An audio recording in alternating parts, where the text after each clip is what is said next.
আসসালামু আলাইকুম রহমতুল্লাহ। সম্মানিত গাইস, আপনারা আমার আগের ভিডিওতে দেখছেন আমাদের মাদ্রাসায় কম কম পানি ছিল। আপনার একদিনের মধ্যে দেখুন কত পানি বাড়ছে বাংলাদেশে। আপনার ঘন্টায় মিনিটে পানি বাড়তেছে। এভাবে পানি বাড়লে বাংলাদেশ পুরো ধ্বংস হয়ে যাবে। এই দেখুন, মসজিদ, মাদ্রাসা, আপনার কোনো জায়গা বাকি নাই যে পানি নাই। আমাদের মাদ্রাসায় প্রত্যেকটা রুমে পানি, মাদ্রাসার মাঠে পানি, অফিস রুমে পানি, পাহের ঘরে পানি, এরপর আপনার ওয়াশরুমে পানি। এই দেখুন, এটা আমাদের হেফজখানা।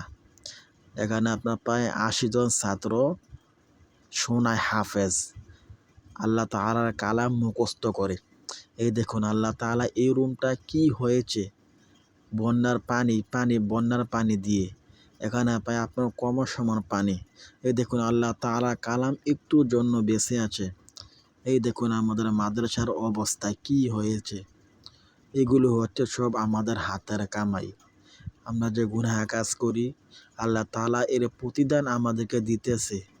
এই বন্যার জন্য কত মানুষ, কত পশু পাখি আপনার কষ্ট পাইতেছে।